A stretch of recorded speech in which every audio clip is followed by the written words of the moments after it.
할렐루야.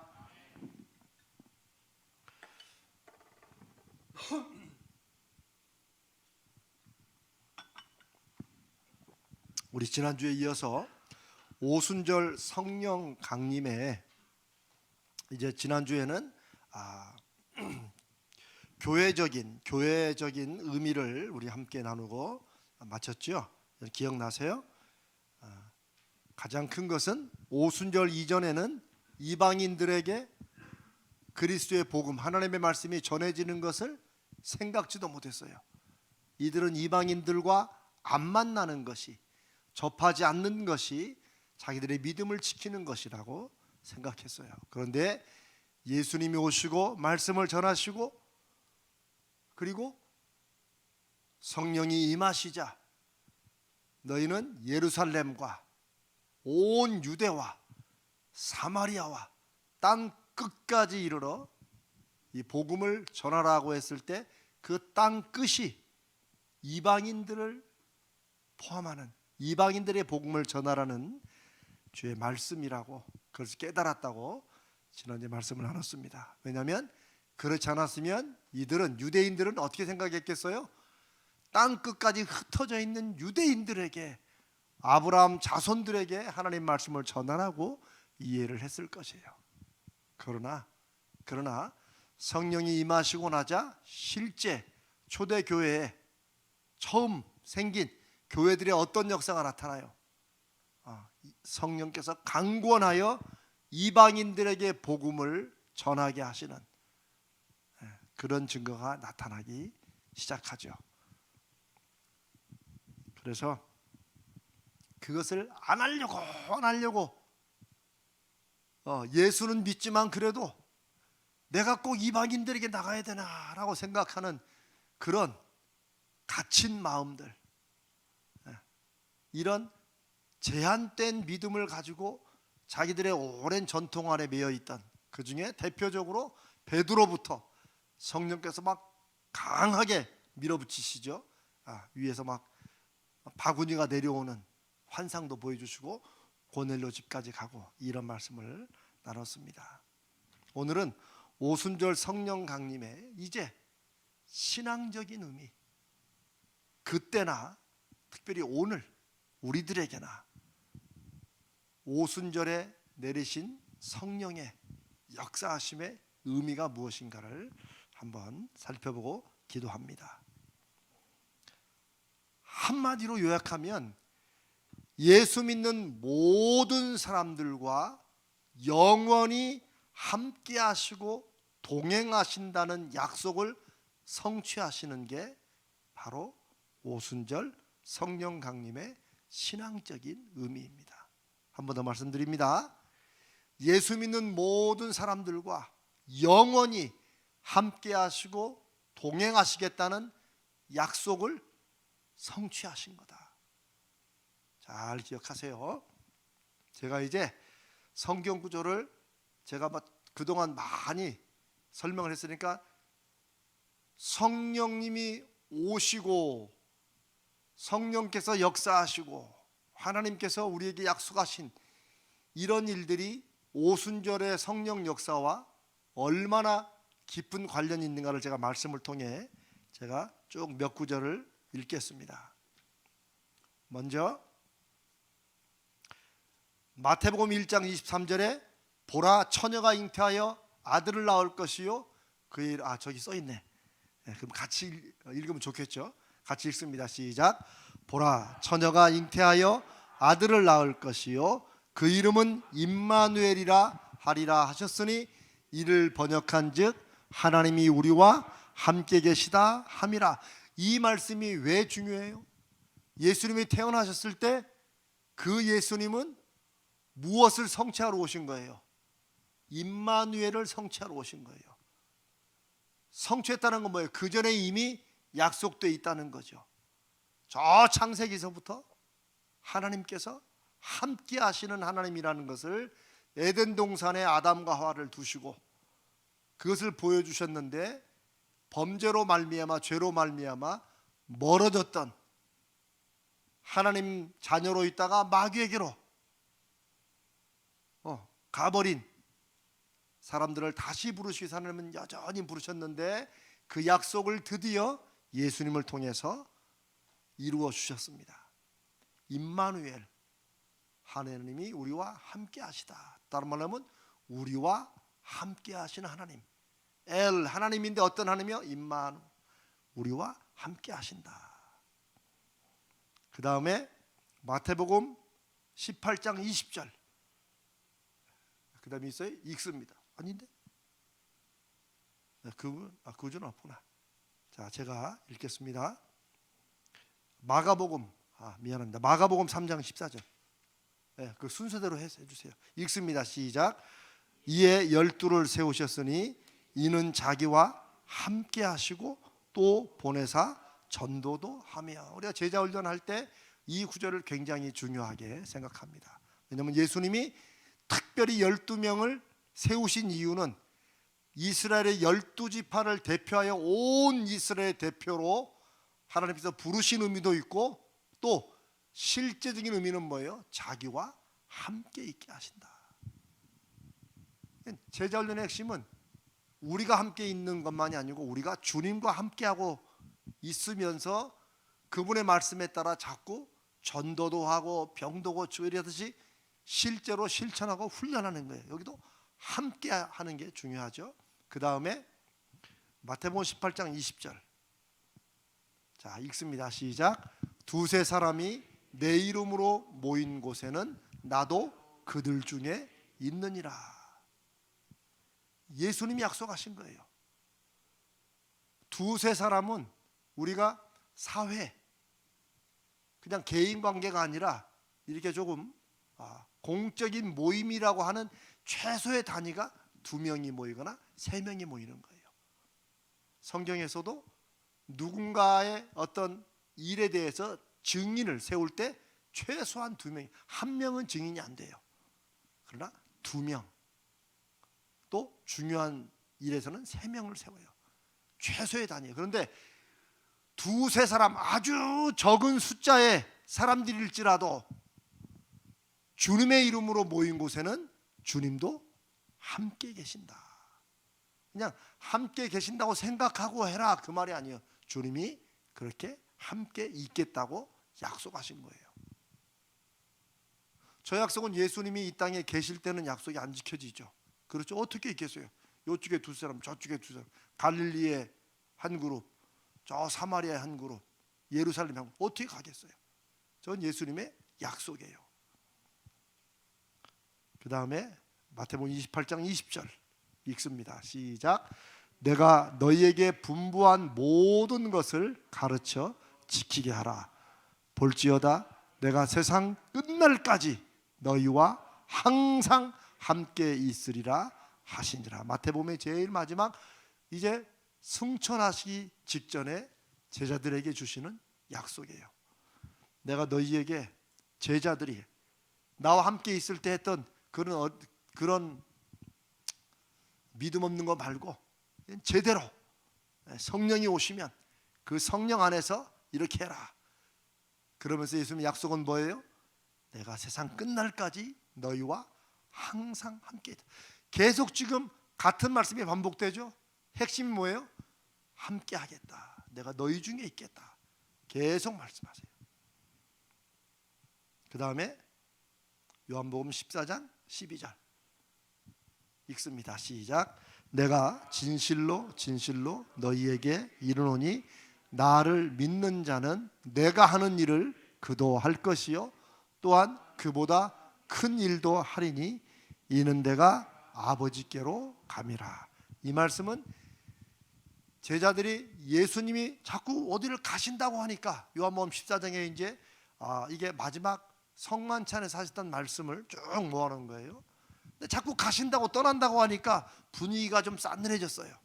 근데 예수님께서 내가 아버지께로 가야 너희들이 내가 하는 일도 너희들이 할 수 있게 되고, 깜짝 놀라죠.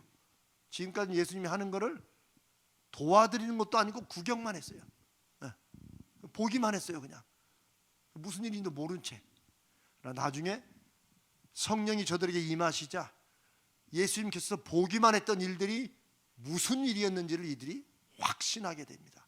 깨닫게 됩니다. 그리고 그 일도 우리가 해야 되는 일이구나 라고 알게 돼요. 내가 하는 일을 믿는 그도 할 것이고 또 뭐예요? 그보다 큰 일도 한다.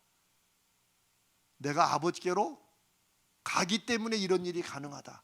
왜 예수님이 왜 하늘로 올라가셔야 그 일이 가능해요? 맞아요. 성령이 오시기 때문에 그래요. 그 다음에 요한복음 14장 16절 읽습니다. 내가 아버지께 구하겠으니 그가 또 다른 보혜사를 너희에게 주사 영원토록 너희와 함께 있게 하리니. 또 다른 보혜사. 이 말씀은 무슨 말씀이에요? 보혜사는 뭐예요? 보혜사는 좀 말이 좀 어려운데 보혜사는 우리로 말해 영어로 말하면 카운슬러예요. 카운슬러는 뭐예요? 요즘은 뭐 상담자라고 하는데 그게 아니고 가장 곁에서 뭘 어떻게 할지를 알려주는 거예요. 의논해 주는 거예요. 그런데 또 다른 보혜사예요. 성령이. 그러면 예수님은 어떤 보혜사예요? 뭐 이런 말씀은 예수님은 원조 보혜사예요. 왜? 임마누엘. 그렇죠? 하나님이 함께 하신다는 말이 뭐예요?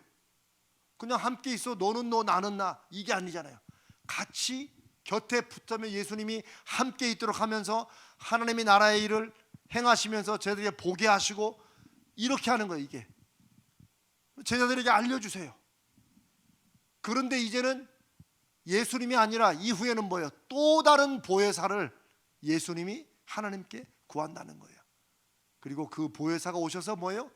영원토록 너희와 함께 있게 하겠다. 성령에 관해서 말씀하세요. 그 다음에 17절 계속 있습니다. 시작. 그는 진리의 영이라 세상은 능히 그를 받지 못하나니 이는 그를 보지도 못하고 알지도 못함이라.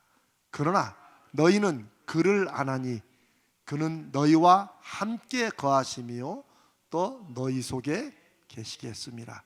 이런 말씀들을 여러분 이게 다 예수님께서 지금 우리에게 당시 2000년 전에 주신 약속이에요. 제자들은 그 당시 저 말이 무슨 말인가 전혀 몰랐어요. 그러나 우리가 지금 나누는 말씀은 오순절 성령이 임하시고 나자 저 말씀들이 제자들에게 이제야 깨달아지게 되는 거예요. 우리들은 당연히 깨달아야죠. 예수 믿는다는 게 무엇인지. 그냥 교회 다니면서 성경 공부하고 좋은 말씀 듣는 이거 아닙니다. 그렇게 하면 5점이야 5점. 신앙생활 한다는 거, 예수 믿는다는 것은 저 예수님의 약속이 하나님께서 아들 예수를 통해서 우리에게 주신 것이라는 것을 믿고 인정하고 그 약속이 내 삶에 이루어질 것을 기대하면서 그대로 동행하는 거예요. 그래서 제가 그랬잖아요. 저도 예전에는 제일 부러운 게 저는 타임머신만 생기면 저는 2000년으로 돌아가서 나 예수님 한번 꼭 봐야겠다. 물론 뭐 타임머신은 과학적으로 못 만든다고 하더라고요. 모르죠 나중에 어떨지. 그런데 저는 언젠가부터는 그걸 소원으로 안 뒀어요. 그럴 필요가 없겠다. 첫 번째는 제가 저를 잘 알기 때문에 그때 2000년에 돌아가야 나도 자칫하면 예수를 십자가에 못 박으라고 딱 하게 생겼어요. 내가 그러면 그냥 영원히 후회할 것 같아서 내가 그것도 아니고 그보다 더 중요한 건 이미 예수님이 그때 육체적으로 같이 했던 그들보다도 이미 지금 내 안에 내가 예수님 안에 있기 때문에 그때보다 지금이 훨씬 좋다는 것을 제가 마음으로 믿고 확신하기 때문입니다. 성령이 우리와 함께 거하시고 우리 속에 계신다. 그 말은 무슨 말이에요? 우리가 지금 이렇게 모일 때 그리고 온라인으로 각자의 처소에서 적어도 제자 훈련 하는 분들은 다 지금 앉아 있을 거라고 저는 믿습니다. 또 다른 분도 다 참여하실 거예요. 그런 분은 여기저기 떨어져 있지만 우리 모두가 누구 안에 있는 거예요? 성령 안에 있는 거예요. 그리고 우리 속에도 계세요. 우리 각자의 속에도. 세상은 그 성령을 받지 못해요. 인정을 못해요. 이건 나중에 또 합시다. 자, 넘어갑니다. 그 다음 구절 18절 읽습니다. 시작. 내가 너희를 고아와 같이 버려두지 아니하고 너희에게로 오리라. 고아와 같이 버려두지 아니하고. 저는 옛날에 저런 구절들은 그냥 읽고 지나갔어요. 그냥. 그런데 어떨 때부터 내가 자꾸 하나님 왜 자꾸 저만 이렇게 혼자 버려두십니까? 왜 이렇게 역사를 안 하십니까? 왜 이렇게 응답을 안 주십니까? 왜 목회하면서 이런 마음이 자꾸 드니까 예수님이 그래서 자꾸 고아와 같이 버려지는 심정을 이미 아시고 말씀하셨구나. 이게 굉장히 많이 확인이 돼요. 여러분 어떠십니까? 우리가 잘 부르는 찬송 중에 우리의 작은 신음에도 응답하신다고 그랬죠. 신음소리는 응답하라고 하는 게 아니에요. 우리가 그렇죠? 그냥 나 혼자 투덜거리는 거야. 끙끙대는 거야. 말도 못하고. 그런데 우리 안에 계신 성령께서, 하나님의 영이 우리의 신음소리를 이미 아시고 그 필요를 아시고 친히 우리를 위해서 대신 하나님 앞에 기도하신다. 왜? 우리는 신음만 했지 하나님 앞에 구하는 것도 몰라. 기도해야 될 것도 몰라. 너무 마음이 상하니까, 너무 자신이 없고 너무 힘드니까 그냥 끙끙만 대. 그런데 성령께서 우리 영이라서 우리 영의 사정을 아시는 그분께서, 우리보다 우리를 더 잘 아시는 그분께서 우리가 마땅히 기도해야 될 것, 지금 꼭 필요한 기도를 알지 못하고 그냥 신음소리만 내고 그냥 투덜거리면 하니까 성령이 그걸 아시고 하나님 앞에 대신 친히 기도하신다. 그게 성령의 약속이에요. 그래서 한순간도 우리 생각이 그렇지 예수님은 우리를 고아처럼 버려두지 않는다. 너희에게로 오리라. 저 말을 어떤 사람은 나중에 재림할 때 예수님이 오신다고 생각해요. 그러면 너무 멀어. 그럼 그동안에 어떻게 해요? 그냥 고아처럼 지내는 것처럼 되는 거지. 아닙니다. 너희에게로 오리라. 저 말은 성령이 오시는 것이 예수님이 우리 가운데 영으로 오신다는 것을 말씀하는 겁니다. 이거는 삼위일체이기 때문에 여러분이 너무 헷갈릴 것도 없어요. 그냥 성령이 오시면 우리 안에 누가 오시는 거예요? 예수님이 오시는 거예요. 예수님이 오시면 하나님은 어디 계셔요? 아버지 하나님은 우리 안에 계시는 거죠. 네. 그거를 복잡하게 우리가 익숙한, 어떻게 하나가 3이 되고 3이 이런 숫자적으로 따지면 안 돼요. 그렇게 이해할 수 있는 게 아니에요. 그냥 차원이 워낙 다른 하나님의 거룩한 존재의 말씀이니까 그냥 받아들이는 거예요. 성경이 써 있는 그대로. 분명한 건 우리가 혼자 산다, 혼자 살지 않는다. 혼자 살래야 살 수가 없어요. 이제 요즘에 신문들 가까이 보면 요즘 고독사가 참 많다고 그러죠. 예전에는 노인들 고독사가 많았어요. 어르신들이 혼자 계시다가, 그러다가 중장년층 40대 50대가 고독사가 많았어요. 요즘에는 저 깜짝 놀랐어요. 20대들이 고독사가 많대요. 큰일 났어요. 사회적으로도 큰일 났어요. 근데 예수 믿는 사람들은 절대 고독하지가 않아요. 하면 안 돼. 적어도 예수 믿으면. 왜? 성령이 우리와 함께 계시기 때문에. 근데 이게 우리 그냥 관념과 추상으로 되면, 예수 믿는다는 것은 내 안에 주님이 함께 하시는 것을 내 삶에서 확인을 자꾸 해봐야 돼요. 그래야 내가 나 혼자가 아니라는 걸 알지. 근데 예수 믿는다고 교회는 수십 년 다녔는데 예수님이 함께 하시는 것을 확신도 못하고 경험도 못하니 혼자 사는 것처럼 사는 거예요. 그러나 예수님의 약속은 분명합니다. 내가 너희를 고아와 같이 버려두지 않는다. 내가 너희에게로 다시 온다. 그러니까 나중에 예루살렘을 떠나지 말고 아버지께서 약속하신 그것을 기다려라. 자, 그 다음에 봅니다. 지금 성령이 2000년 전에 오순절에 충만히 임하신 그 사건이 오늘날 우리에게도 신앙적으로 왜 중요한가를 말씀하는 거예요. 19절 계속됩니다. 읽습니다. 시작. 조금 있으면 세상은 다시 나를 보지 못할 것이로되 너희는 나를 보리니 이는 내가 살아있고 너희도 살아 있겠습니다. 저런 구절들은 두 이중적인 의미를 담고 있다고 소위 신학적으로 얘기해요. 하나는 내가 곧 온다고 말할 때 예수님의 재림이 곧 온다 이런 뜻으로도 돼요.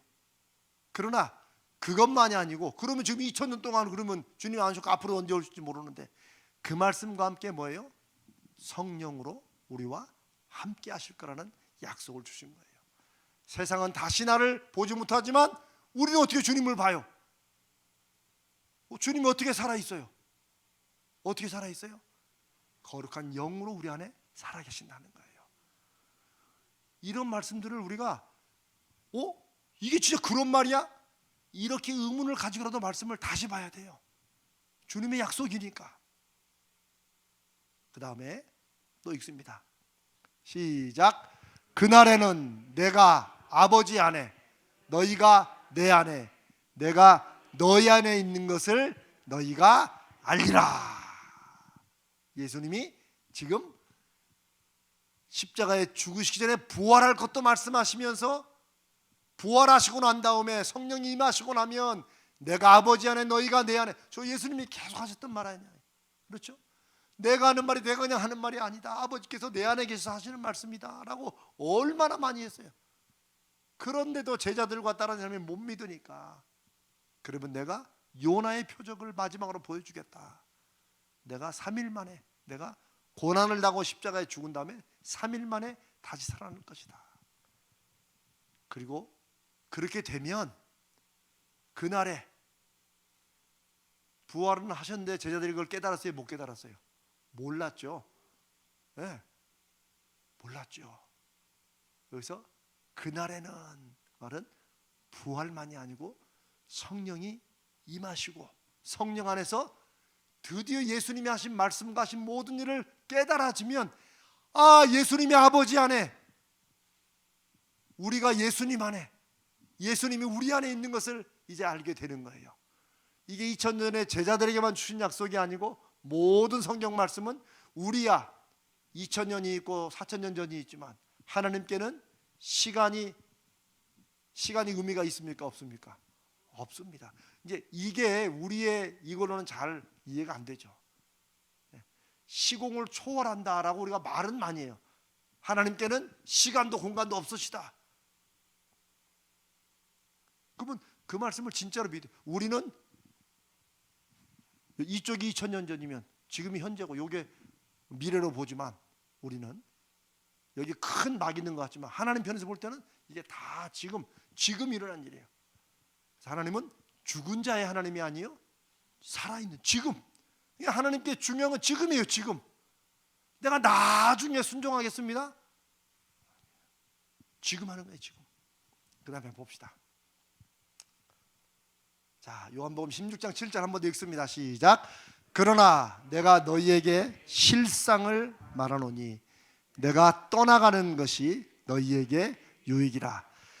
내가 떠나가지 아니하면 보혜사가 너희에게로 오시지 아니할 것이요, 가면 내가 그를 너희에게로 보내리니.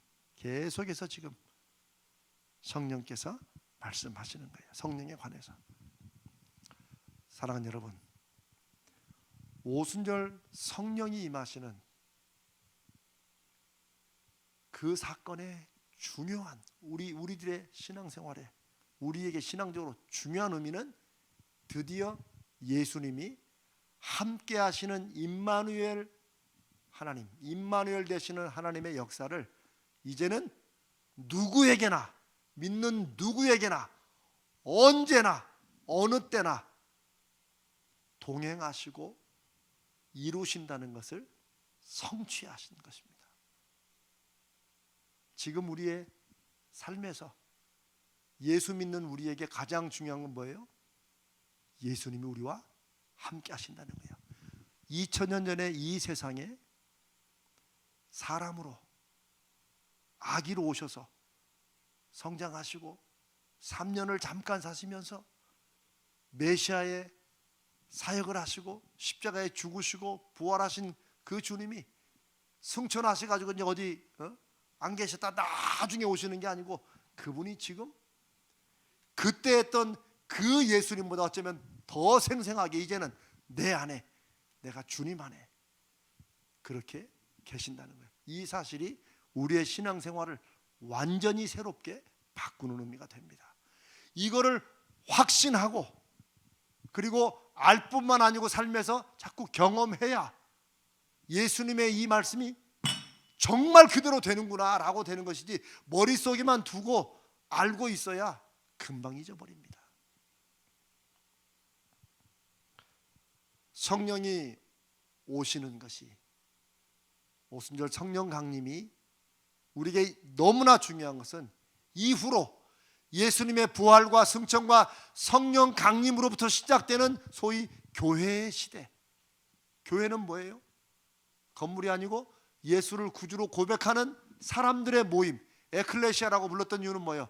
하나님이 부르셨다는 거예요. 불러. 여기는 다 성령님이 부르셔가지고 오신 줄로 믿습니다. 지금 각자의 처소에서 온라인으로 핸드폰을 보면서 기도하는 그 여러분들도 성령께서 그 앞으로 부르신 줄로 믿습니다. 늘 부르시는 거예요. 내가 토요일날 힘든 몸을 이끌고 내일 주일 가야지 라고 왔지만 그 안에 그런 마음과 의지를 주시는 분도 하나님이시요 예수님이시요 성령의 인도하심임을 믿습니다. 왜요? 우리가 예수 믿기 때문에, 하나님의 자녀이기 때문에, 아들이 우리 안에 있기 때문에 이제는 우리가 생각하고 말하고 행하는 모든 것들이 다 우리의 의지, 우리의 생각만으로 할 수는 없는 거예요. 왜? 우리는 그분을 떠나서는 아무것도 할 수 없고 그분이 없이는 우리도 없는 것이 되기 때문이에요. 이거를 그냥 귀로만 듣고 확인하는 게 아니고 우리 삶에서 확인하기를 바랍니다. 성령께서 하실 일은 무엇인지 봅시다. 요한복음 16장 12절 읽습니다. 시작. 내가 아직도 너희에게 이를 것이 많으나 지금은 너희가 감당하지 못하리라. 예수님께서 지금 마지막 최후 만찬 후에 계속 하시는 거예요. 예수님이 성령에 대해서, 그 예수님의 앞으로 함께 하실 일에 대해서 지금 하시고 싶은 말씀이 많아요. 근데 지금까지 말한 것도 어차피 이해도 못하고 감당도 못하는데 지금 말한다고 어떻게 감당하겠어요? 너희가 지금은 감당하지 못한다. 근데 왜 감당하지 못해요? 왜 그럴까요? 왜 그 말씀을 이해도 못하고 믿지도 못할까요? 성령이 계시지 않기 때문에. 성령은 지혜의 영이라서 우리로 깨닫게 하세요. 성령은 우리 영의 중심이기 때문에 우리의 가려진 눈을 뜨게 하세요. 그러니까 우리가 보게 되는 거예요.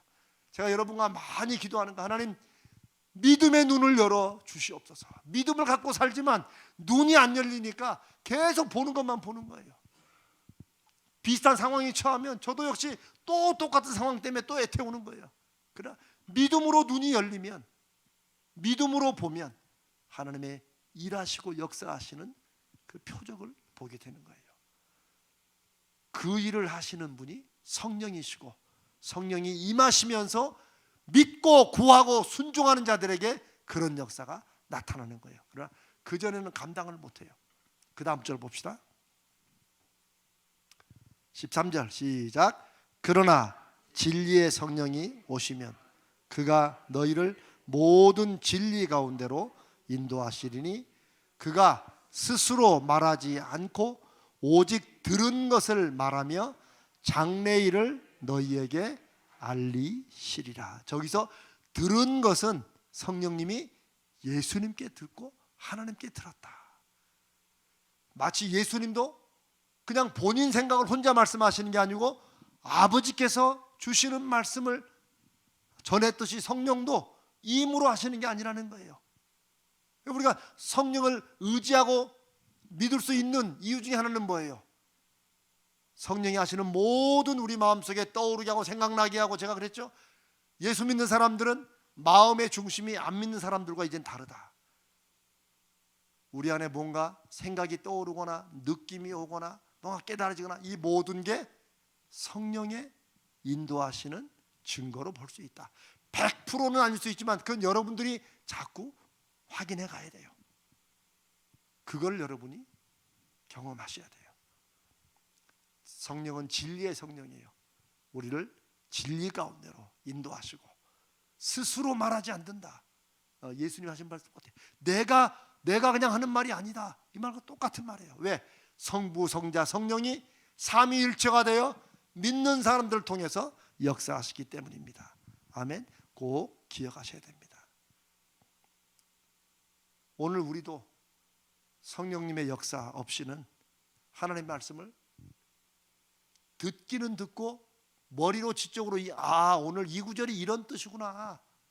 좋은 말씀이 여기까지는 가지만 그 말씀이 나에게 지금 주시는 성령의 메시지고 성령께서 무언가를 명령하시고 나에게 위로하시고 이런 것으로 깨닫지는 못해요. 그건 성령의 역사하심으로만 가능해요. 저도 이 얘기를 수없이 하지만 이거는 여러분 경험하셔야 됩니다. 경험이란 건 대단하게 멀리 있는 게 아니에요. 지금 여러분과 함께 하시고 우리와 함께 하시는 그 성령께 지금 이 목사님이 한 말이 진짜면 그러면 저에게도 그걸 경험하게 해주시라고 여러분 안에 스스로 탄식을 무슨 말 하는 거야? 하나도 못 알아듣겠네. 정말 주님 저 말이 사실입니까? 라고 푸념이라도 해야 돼요. 저한테 하지 말고 여러분 스스로 하나님 앞에 하나님 정말 저 말이 사실이면 이재명 목사가 지금 쭉 요한복음 읽고 이러면서 하는 저 말이 진짜면 그러면 저에게도 그걸 좀 경험하게 해주시라고 보여주시라고 이렇게 해야 돼요. 하나님을 믿는다고 하지만 기대하지 않는 사람들이 그냥 듣고 핑하고 퐁해요. 내 실제 생활과는 상관없이 생각해요. 그러나 안 되면 불평이라도 해. 하나님 앞에 하나님 앞에 따지기라도 해야 돼요. 그러면 하나님께서 여러분들에게 말씀이 들리게 하시고 깨달아지게 하시고 그 말씀에 확신을 주실 것이라고 믿습니다. 왜요? 그게 약속이고 지난 2000년 동안 기독교인들은 그런 성령의 인도하심에 말씀을 깨닫고 자기도 어찌할 수 없는 확신 때문에 그렇게 자기의 인생이 바뀌어지고 바뀐 인생을 통해서 세상을 말씀으로 바꾸었기 때문입니다. 성령의 역사하심을 늘 구해야 됩니다. 성령은 여러분 안에 이미 계십니다. 우리가 성령이 오시옵소서라고 기도하는 것도 지금 우리 안에 안 계신 성령이 아니면 성령이 계시다가 또 나가셨다가 그래서 오시라는 게 아니고 그건 하나의 상징적인 표현입니다. 성령이 오시옵소서 하는 말은 이미 내 안에 살아 역사하시는 거룩한 성령이 저에게 확실히 경험되도록 역사해달라는 그런 기도예요. 성령 나를 완전히 주관하여 주시옵소서. 그 말도 내가 마음에서 그렇게 하고 싶은 생각은 조금 나는데 뭐가 되겠나 이런 다른 마음이 자꾸 그 말을 누르니까 성령께서 완전히 나를 주관해 주시라고 기도하는 거예요. 어떤 분은 성령께 완전한 지배를 받아야 된다 이런 말을 하기도 해요. 이 모두가 예수 믿는 우리에게 분명히 함께 하시는 그 거룩한 하나님의 영의 역사하심을 믿고 인정하고 구하는 거예요. 저는 이런 말씀을 나누면서 앞으로 다음 주 계속 성령 강림에 대해서 몇 말씀 나눌 텐데 하나님 이 말씀들이 우리 사랑하는 성도들에게 실제 자신의 삶 가운데 하나님이 어떻게 일하시는지를 하나님 어떻게 실제적으로 역사하시는지를 거룩한 하나님의 영의 인도하심으로 말씀을 듣게 하시고 깨닫게 하시고 순종케 하셔서 경험케 하여 주옵소서. 저는 그 기도가 있습니다. 그런 역사들이 오늘 이 말씀을 듣는 여러분들에게 나타나시기를 주님의 이름으로 축복합니다. 또 하나 요한복음 14장 26절 읽습니다. 시작. 보혜사 곧 아버지께서 내 이름으로 보내실 성령 그가 너희에게 모든 것을 가르치고 내가 너희에게 말한 모든 것을 생각나게 하리라. 성령께서 친히 가르쳐 주시고, 우리가 말씀을 한번 읽었다가 제가 그랬죠. 우리는 자꾸 이제 잊어버린다고. 근데 잊어버리는 거 너무 신경 쓰지 말라고 그랬죠. 그냥 잊어버렸으면 뭐 성령께서 지금은 필요 없다고 생각하시는 모양이지. 그러나 뭐예요? 언젠가는 생각나게 하신다는 거예요. 뭔가 딱 생각날 때는 그건 뭐라는 거예요. 그게 필요하니까 이 말씀을 나에게 다시 생각나게 하셨구나, 이렇게 받아야지. 꼭 그렇게 해보시기 바랍니다. 그게 예수님께서 약속하신 보혜사 성령이, 보혜사, 가장 가까이서 우리를 인도하시고 이끌어 주시는 성령이 하시는 일입니다. 우리를 가르쳐 주신다. 그건 성경 공부만 시켜주신다는 말이 아니에요. 우리 인생의 삶에 요건 이렇게 하고 요렇게 하고, 우리가 물을 때 그렇게 가르쳐 주신다는 거예요. 그 다음에 말씀하신 것을 생각나게 한다. 여러분 꼭 그것을 경험하십시다. 다음에 요한복음 15장 26절 27절 같이 읽읍시다. 시작.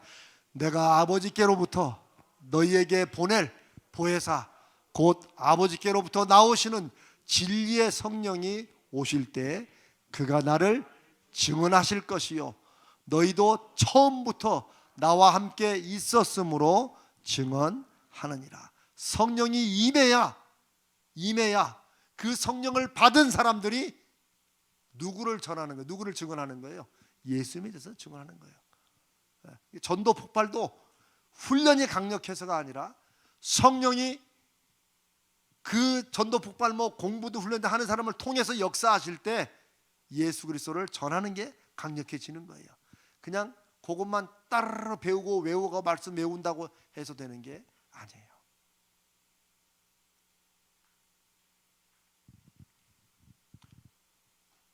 성령과 예수님 당시의 제자들과 오늘날 예수 믿는 우리들이 해야 될 일이 똑같다는 걸 보셨어요?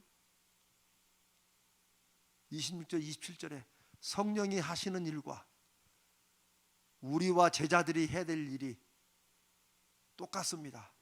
그 일이 뭐예요? 증언. 누구를 증언하는 거야? 맞습니다. 성령도 예수님을 증언하기 위해서 우리에게 오시는 거예요. 우리도 예수님을 증언하기 위해서 사는 거예요. 예수님을 증언하는 것은 우리가 그러니까 성경 들고 가가지고 저기 저 강남에는 여기도 있더라고. 또 어디 가가지고 여기다 막 뒤에다 빨간 걸 쏟아내면서 그런 거 말하는 거 아닙니다. 그거 아니에요. 아닙니다. 제가 지금 무슨 말씀 드리는 거 알죠? 십자가 이상한 거 들고 이렇게 다니면서 또 어떤 분은 목이 아프지 또 그걸 또 쉴 때는 또 녹음기 틀어놓더라고. 참 머리도 좋아. 그런 거 아닙니다. 예수 증언은 그렇게 하는 게 아니에요. 오늘날 예수 증언은 우리 삶의 열매와 내 믿음의 확신을 통해서 하나님이 일하시는 것이 보여지는 그런 인생의 역사와 열매를 통해서 이루어져야 됩니다. 시대가 그런 시대예요. 이제 말을 해도 말에 증거가 있어야 돼요. 그래서 제가 지난주에 그랬잖아요. 저를 위해 기도하실 때 감사하지만 건강히 위해서 기도하지 말라고. 정말로 하나님이 부르실 때면 부르시겠고, 저는 그런 확신은 있어요. 하나님 부르실 땐 부르시고. 여러분이 저를 위해서 기도할 건 뭐라고 그랬죠? 어디 아시나 보자. 예? 아이고, 우리가 조금 전 권사님이 그냥 딱이네. 하나님께서 이 목사를 사용하셔서 저 입에서 나오는 모든 말이 하나님의 말씀이면 한마디도 땅에 떨어지지 않고 그 말씀을 붙잡고 순종하는 우리의 삶에 이루어 주시옵소서. 그러니까 저를 위해 기도하지만 실은 여러분을 위해 기도하는 거예요. 무슨 말씀인지 알죠? 그러니까 무슨 말씀인지 듣고 하나님 제가 이걸 한번 순종해 볼 테니까 그 순종이 에이 뭐 괜히 했나? 이렇게 되지 않도록 열매를 맺어주시라고 그렇게 기도하셔야 됩니다. 아멘. 네. 저의 기도 제목이기도 합니다. 꼭 이 목사 입에서 나오는 모든 말이 한마디도 땅에 떨어지지 않고 하나님의 말씀인 것을 증거해 주시옵소서. 사랑하는 여러분, 이 모든 말씀들 우리가 지금 열몇 구절을 여러분과 나누는데 제일 강조되는 게 뭐예요? 성령이 함께 하신다는 거예요. 함께 하신다는 거예요. 근데 함께 하시면서 뭔가 역사하신다는 거예요. 저와 여러분의 신앙생활이 이제 누구와 함께 하는 거예요? 우리 안에 계신 성령님, 예수님의 영과 함께 하시는 거예요. 그걸 믿으셔야 돼요. 왜? 예수님이 저렇게 많이 말씀하시잖아요. 계속 지금까지. 성령 강림 이후에 예수님의 제자들과 그리고 그 제자들에게 복음의 전파를 듣고 제자가 된 사람들, 그리고 그렇게 모인 사람들로 이루어진 교회를 통해서 새롭게 펼쳐질 예수님이 주인이 되시고 그리스도가 되신다는 이 복음을 온 땅에 전파하시기 위해서 예수님이 보혜사 성령을 우리 가운데 보내신다고 약속하십니다.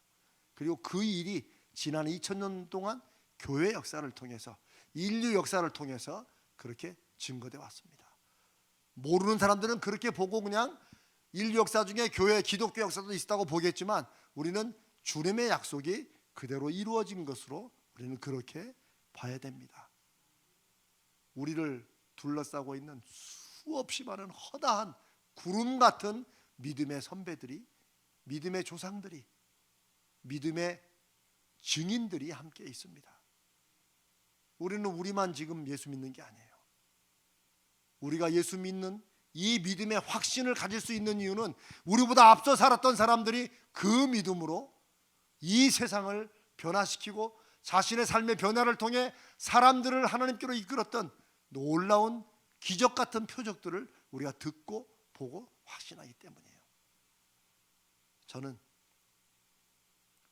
이제는 간증을 듣기만 하는 인생, 우리 얼마나 많은 간증을 들었어요. 얼마나 많은 자신의 삶을 통해 일하신 하나님 얘기를 들었어요. 이제 듣는 인생에서 내 삶에 역사하신 그 하나님을 간증하는 그런 인생, 그런 믿음으로 여러분 바뀌어야 되지 않겠습니까? 그런 소원을 가지셔야 되지 않겠어요? 아멘. 간증자를 어디 외부에서 데리고 오는 교회가 아니라 우리 교회 간증자들이 수없이 일어나서 우리가 그 간증을 나누고, 저는 여러분들이 좀 다른 교회 가서 좀 간증했으면 좋겠어요. 그런 교회가 되기를 주님의 이름으로 간절히 기도하며 축복합니다. 성령 강림은 오늘 우리 그리스도인들에게는 성령이 임재하시고 우리 안에 거하신다는 것을 분명히 말씀하십니다. 우리가 이제 하나님의 자녀로, 예수 그리스도의 제자로 2000년 전에 이 땅에 메시아와 구세주로 오신 그 예수님과 우리가 지금 함께 한다는 거예요. 그 사실이 우리가 예수 믿는다는 것의 의미입니다. 그냥 교회 다니는 게 아니에요. 그 역사를 2000년 전에 그리고 2000년간 이루셨던 그 기적과 믿음의 역사를 오늘 우리들에게 동일하게 내주하시고 임재하시는 성령을 의지하고 자신의 삶을 통해 순종해 보는 사람들을 통해서 그 성령의 역사하심을 이어가시겠다는 거예요. 이것을 믿음으로 받아들이는 사람들이 삶에서 무엇을 하든지, 삶의 어느 분야에서든지, 개인의 가정의 삶에서나 직장에서나 사업에서나, 제가 그러잖아요, 뭐 손주 손녀를 키우는 일이나 모든 일이나, 저는 이 목회를 통해서 하나님이 끊임없이 이어져 오신 성령 행전의 역사, 그 역사를 오늘 이 시대를 살아가는 저와 여러분에게 이제 새로운 믿음의 바톤을 이제 주었다는 거죠. 그 바톤을 잡고 우리가 가만히 서 있을 것인지 딴 데로 갈 것인지, 아니면 우리가 달려갈 믿음의 길을 향해 경주할 것인지, 이건 우리에게 달려 있습니다. 성령을 의지하기 위해서는 성령을 경험해 봐야 됩니다. 그거밖에 없습니다. 여러분, 우리 가자제일교회는 제발 성령 얘기하면, 성령 충만, 성령 임재 얘기하면 엉뚱한 생각하거나 뭐 두려워하거나 좀 이상하거나, 저는 이런 분이 없기를 바랍니다. 그건 누군가로부터 잘못 들었고 잘못된 걸 봤기 때문에 그래요. 예수님이 이렇게까지 그 마지막에 성령을 강조하시고 성령이 너에게 임할 때니 기다려라, 기다려라. 그리고 사도행전에 드디어 사도행전이 아니라 성령께서 사도를 통하여 일하신 성령 행전이라고 하는 이유가 바로 거기 있다는 것을 우리가 알아야 됩니다. 이제는 저와 여러분이 그 길을 달려가야 됩니다. 아멘. 자, 이렇게 하고 우리 기도하겠습니다. 오늘은 다른 기도 다 놓고 성령이여 임하여 주시옵소서. 우리에게 이미 임하신 성령이에요. 그랬죠? 그러나 이 성령이 우리 마음을 완전히 주관해 주시라고. 제가 한번 차라리 의심이 생기면 그냥 의심 생긴다고 기도하세요. 하나님, 나 정말 못 믿겠습니다. 뭐 증거를 좀 주시라고 기도하셔야 돼요. 그냥 아이고 좋은 말씀이지, 아이고 다음 주에는 뭐 하려나, 이렇게 해서 지나가지 마세요. 한 가지는 여러분, 지난주에 제가 수장절 이거 헷갈렸어요. 그랬죠? 제가 다시 찾아보니까 수장절이나 초막절, 장막절, 이게 다 같은 절기이고, 이게 추수했던 곡식을 곡간에 다 쌓아놓고 하나님 앞에 감사하는 그런 절기예요. 수장이란 말이 그런 말이에요. 근데 왜 수장절, 초막절, 장막절 왜 이렇게 따로따로 부르냐? 이들만 그런 게 아니라 가만히 생각하면 우리도 추석이 있고 한가위가 있고 또 중추절이 있어요. 이게 세 개가 아니고 하나죠. 네, 그렇게 생각하시면 됩니다. 제가 조금 더 분명히 이게 알고 했어야 되는데, 제가 수장절을 설명하면서 깜빡 불임절로 설명을 했던 것을 용서해 주시기 바랍니다. 우리 기도합시다. 여러분, 이 시간에 성령께서 이미 우리와 함께 하시고 여러분과 함께 하시고 우리 가운데 거하십니다. 두세 사람이라도 주님의 이름으로 모인 곳에 주님도 함께 하신다고 약속하셨고, 수없이 많은 약속들이 있는데 하나님, 그 약속이 오늘 우리에게, 지금 여러분 각자에게 확인되고 경험되게 해주시옵소서. 성령이여 임하시옵소서. 성령이여 저에게 임하시옵소서. 성령이여 우리에게 임하여 주시옵소서. 우리 성령의 간절한, 성령께 간절한 임재와 역사하심을 구하며 주여 은혜를 주옵소서. 우리 간절히 두 번 부르짖으며 우리 성령을 위해서 성령이 우리에게 임재하시기를 간절히 기도합니다. 주여 은혜를 주옵소서. 주여 은혜를 주옵소서.